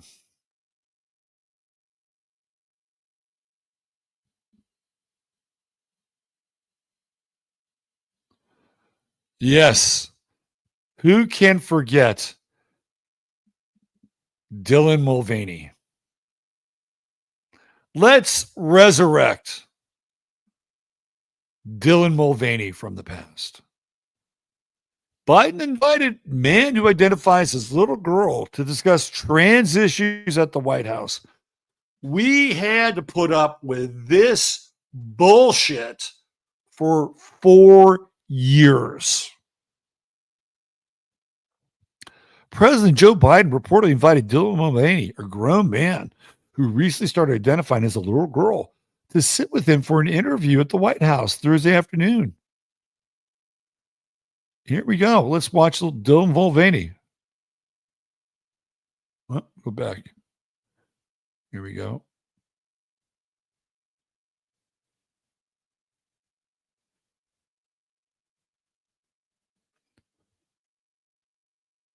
It's day 222 of being a girl. I'm in Washington, D.C., and I'm going to the White House to speak to the President of the United States. Ah. You know that phrase, I fear I may have girl bossed too close to the sun? Well, that's how I feel today, because I get to sit down with Joe Biden and now this news, and I get to ask him a few questions surrounding trans issues in the United States and talk to him about my transness. And I really just want to represent my community the best that I can. And you know what? As silly as I am on here, I'm ready to step up and show that trans people, we're not going anywhere. And that trans kids, they deserve a fighting chance to be their true selves. Okay? Oh my God, I'm running late. Let's go. And y'all are obviously wondering what I'm going to wear to meet the president. Here you go. It's the trans flag colors. Cute, right? It's the heels. Okay. Dylan, you're going to be great. I love you. Let's go. Come on. Do you think I just knock on the front door? Let's go. Looking for the president's dog. Our queen. Love you. I love you. We're about to go. Is there anything in my teeth? Leaving on cloud 9. The president of the United States gave me a cookie. He gave me a cookie in the Oval Office. Now here's the question. Do I eat it or do I save it? It has a seal. Please, honestly, tell me. Everyone, I got to pet the dog. I got to pet his dog. I'm still in shock, and don't be mad, but I don't get to post any of the footage until after the interview airs on Sunday night, but it's going to be worth it because I can't wait for you to hear everything that we talked about. I left with a lot of hope and optimism, not only for just trans people, but many different topics. And the fact that our president has watched Days of Girlhood, it's kind of epic. And I'm not going to lie, I've been having a rough go of it lately, a lot of darkness. And today was what I needed to keep going. Also, if you live in the US and can legally vote, this is going to be one of the most important elections of our lifetimes. So please get out and vote next month. There is so much darkness in this world. I mean, sometimes the bad actually outweighs the good. Isn't it ironic that this person who is preaching about darkness is actually a purveyor of darkness? This is what we had to endure for 4 fucking years. Okay. And once I'm done with this, I will not revisit this topic again. But I'm doing this just to remind you where we've been. Right? Because people seem to forget. They seem to forget. The biggest part of all this was like those 2 years of COVID, where they were just destroying our lives. And what made it worse, even worse than Trump, right? Because when Trump was bringing the vaccine, there were people who were progressive or liberal, whatever they're having to take Trump's vaccine. And that's kind of a head fuck moment, right? But with Biden, there's no head fuck moment there. Now they got their guy promoting, their magic elixir. So it gives them like an extra, like they get to power up because they got their guy promoting it. which made it even worse. Like, it was bad with Trump. It was worse with Biden. And you get a lot of social media influencers, people like Whitney Webb and Derek Bros. And there are people happy to point out that Trump was the father of the vaccine and blah. But they never go down the Biden rabbit hole with the vaccine and how absurd it was becoming, taking it to the fucking Supreme Court. And honestly, we're fairly like, I'm not a big fan of the Supreme Court, but if we didn't have those justices on the Supreme Court, like, they may have fucked up the election, but they went the right way on Biden's vax shit, right? Just imagine if they had a primarily Democratic, liberal, progressive Supreme Court. They would have greenlit that thing, and it would have changed our lives dramatically. So at the very least, they put the brakes on that. But a lot of these people, they don't remember that. They just remember Trump taking credit for things. And I got my issues with the whole thing. Don't get me wrong. Right? Like, he could have said, hey, did the best we could. Tough situation to be in. Didn't expect that with my presidency. I did the best I could. Would I do things differently? In hindsight, probably. But you try being president under something like that. It's not the easiest job in the world. I'll do better next time if I made any errors. All I had to say. All I had to say. Not the continual, greatest thing since fucking penicillin. I'm the father of it. All right. We can now put this to rest. We can now put it to rest. We can theoretically move on if we want, because we'll have more challenges ahead of us. They won't be the same challenges. They'll be different challenges. But for 4 years, they dragged us through the fucking mud with this presidency, with this fake fucking president, and who was incompetent until they decided he was no longer incompetent, until they decided he was finally incompetent. For 3.5 years, they told us he was as sharp as a tack. President Biden is in on all the meetings every day. He doesn't skip a beat. Boy, I've never seen anybody work harder than President Biden. And then all of a sudden, slippage. Now he's no longer the most fit candidate, is he? Let's bring what's her name on. She's fresh. She's fit. She's mighty. She's ready to go. Again, total fucking gaslighting, bullshit, abuse. We knew it. Everybody else knew it. And yet every single day they trot Biden or whoever's playing Biden, they trot him out. And they just continue to grind on their agenda. And we had to live through that. We had to live through it. So I don't mean to open old wounds or revisit old trauma, but I think before we can move on, we have to acknowledge what happened. We have to acknowledge who is behind it, and we have to acknowledge that it made our lives hell.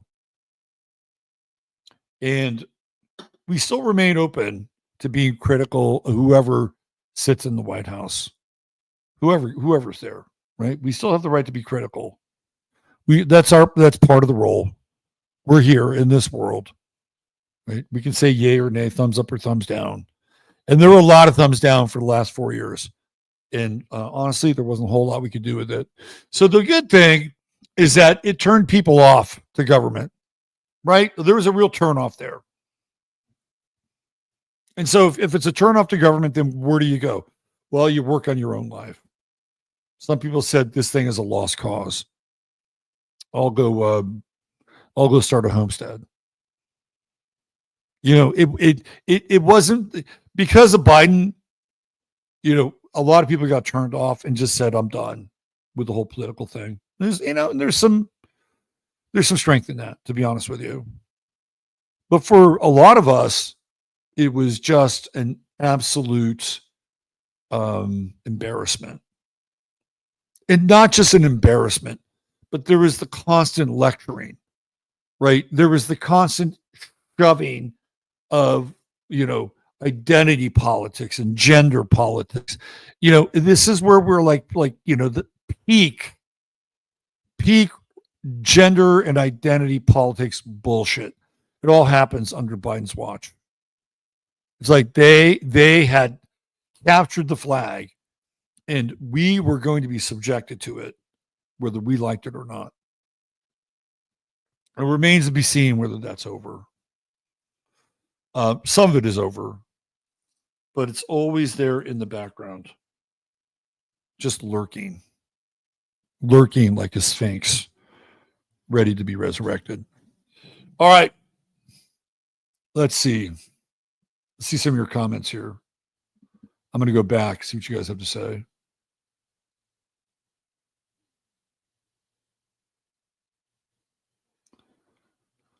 Melissa, Biden is the coach who always let his son bat at the top and play infield, even though his son is not a good player. You know what's interesting about that? Apparently, that son was Beau Biden. Wasn't Hunter. Was not Hunter. Beau Biden was Joe's favorite son.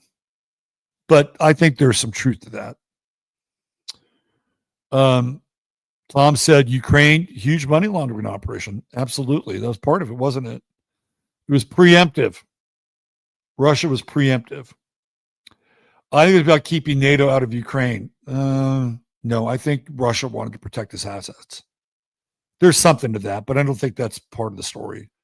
Like when you get into how much gas they're pumping to Germany, they knew, Russia knew at some point, right, that they were going to come for them. Maybe not from Ukraine, but they were going to start their gas operation in Ukraine, and it was going to compete with Russia.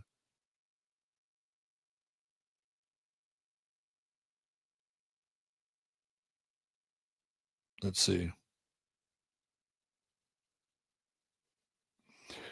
This is a great comment. They just deleted all the male genetics in Ukraine.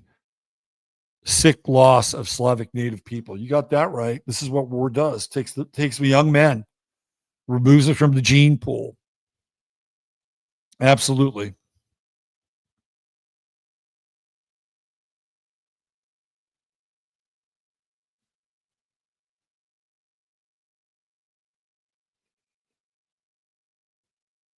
Kato, man, she's dropping some star quotient. Kurt Russell, Rahm Emanuel, Thomas Friedman. What were you doing in Japan with those people? Please bring Christopher Knowles on again. Update on the Watchers. I think Chris will come back on. We have an interesting relationship. He'd come back on. Robert, you cheer me up. Yeah, man.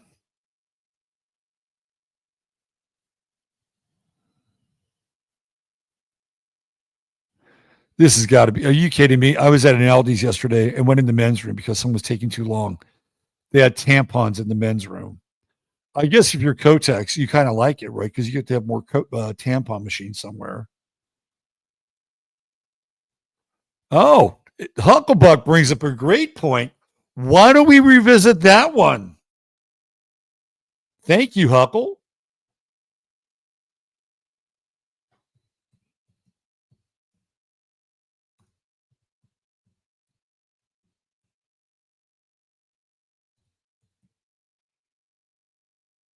Let's revisit that one.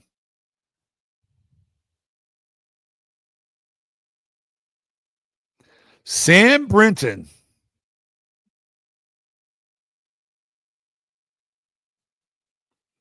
Sam, how could we forget Sam Brinton? Thank you, Huck. Yes. Yes, indeed. There's old Sam. New Biden Department of Energy hires a non-binary drag queen, an asset, say queer activists. It seems President Joe Biden made history last month.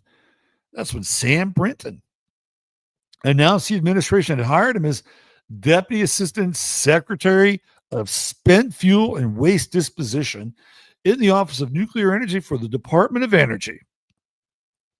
Brinton, like many of the people quoted in this article, uses the pronouns they and them, and may be the first openly gender fluid person in federal government leadership. Yes, I know it won't be easy. Yes, I realize this is an enormous challenge. Yes, I'm ready to take it on. Brinton's years-long career in nuclear waste management, climate change, LGBTQ activism, and youth. He's mentoring fucking youth, including since at Global Zero, the Trevor Project, in Deep Isolation, a company of researchers and scientists advancing safer methods for nuclear waste disposal, is well documented, as is their activism in kink culture. Like, what the fuck novel are we living in? You know, this is like the world according to GARP on DMT. This is what this is. This guy is, I can't even wrap my head around it. Like, again, we made fun of it. Like, ha ha. A graduate of MIT with a dual master's degrees in nuclear engineering and technology and policy programming, Brinton has been unapologetic about their, like, the whole idea of there is like there's a bunch of people living inside of him. Right there. It's like he or she, like a singular individual, like it's fucking Sybil and 46 different personalities, as well as their life as a drag performer, as one of the loudest voices fighting to end conversion therapy, as the founder of 50 Bills, 50 States campaign. This is the cathedral. David Artavia, reporter. He is the former chief of Out and the Advocate magazines, the nation's leading LGBT+ publications. He loves all things New York City, celebrity gossip, and is a fan of dad jokes. And what does Sam Brinton do? Sam Brinton has a fetish for other women's clothes. He is a fucking clothes thief.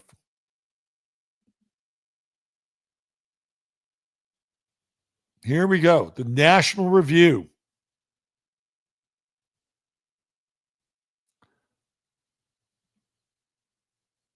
Non-binary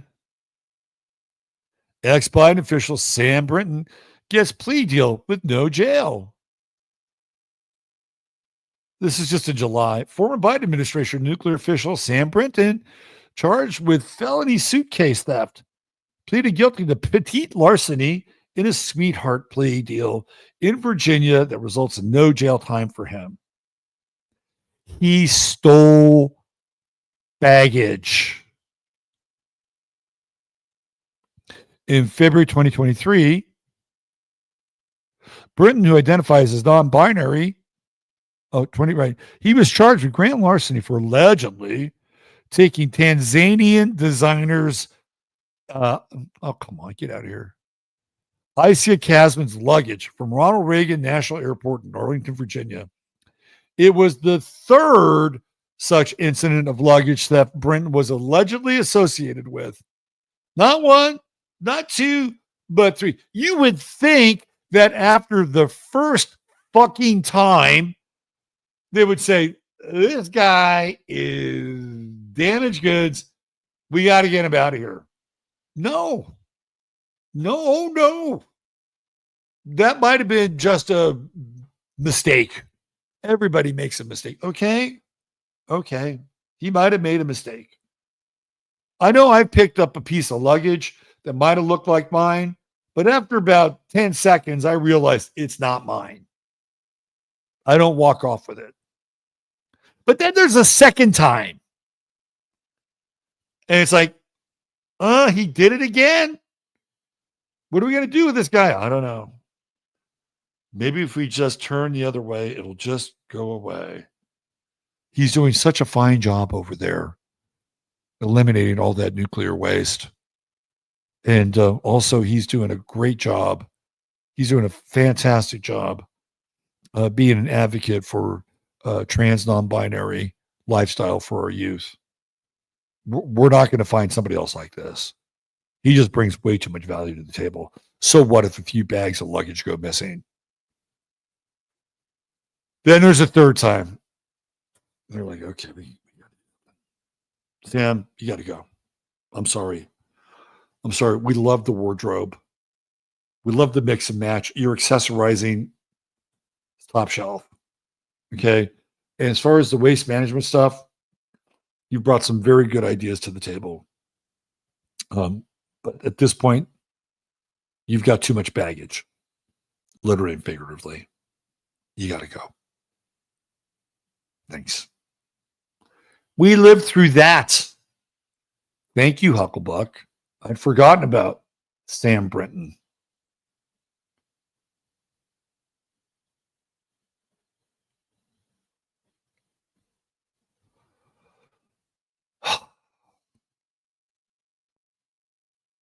Okay. Wait, the guy who sold the luggage was mentoring kids? Yes. Yes, you heard that. Who made sure we seen the sick excuse for human again? Cringeworthy. That was Hucklebuck's fault, Christine. We got a Danny Cat sighting in here. There she is. Hey, Danny. Good to see you.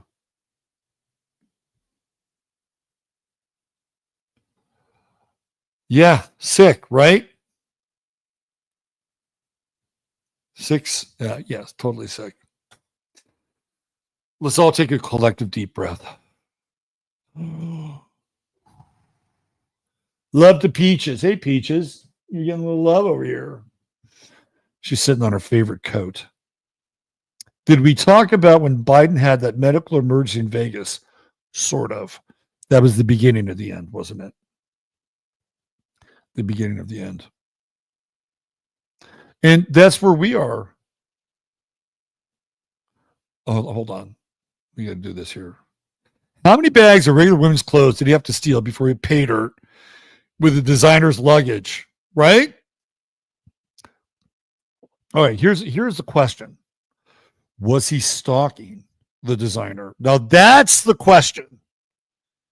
That is the question. Because he might have access to information about where that designer would be. He may not have even been on the flight. He might have just been hanging out in Washington. Because, that luggage area, pretty much anybody could go there. Right? Pretty much anybody could go to the luggage area. I know in Austin you can. I don't know what it's like at Ronald Reagan. And they don't check your luggage when you leave. Now, they do have cameras. I bet he was tracking that person. I don't think it was just random that he came across a designer suitcase. That's what I think. How tall is he? African women are tall.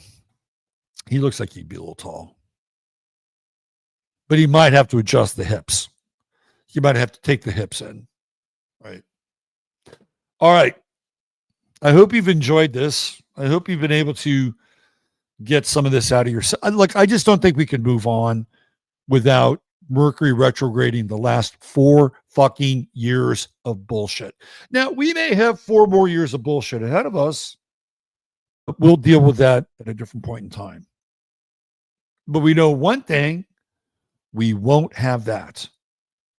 And the other thing is that none of us are going to be compensated for what we had to go through with those last 4 years. Your compensation is that you got through it. What doesn't kill you, what doesn't drive you insane, makes you stronger. It builds character. It helps toughen the callus a little bit. It sharpens the wit. It helps you find a sense of humor. You get through, you get by, you move on. So let us all bid adieu to the absolutely surreal and abusive circus of the last 4 years. All right. There we go. Thank you for being here. Thank you for supporting the show. Thank you for sending me some coffees. You can still do that if you like. Julie Triple Sunshine, thank you so much for your coffee. Chataria, thank you for being here. Mods, thank you as well. You can always get an astrological reading because when I'm not ranting, I'm reading and I enjoy it. You can do that at my website. If you're on Locals, there are discounts that are there on Locals for members and supporting members. And if you're going to get a star of the day, you shouldn't wait because I don't have a lot of time to get them done. And I'm going to shut this thing down probably by Thursday of next week. When I say shut it down, I'm talking about the astrological stuff. All right. Thank you all for being here again. Blessings. Love you all. Treat each other well. And bye for now.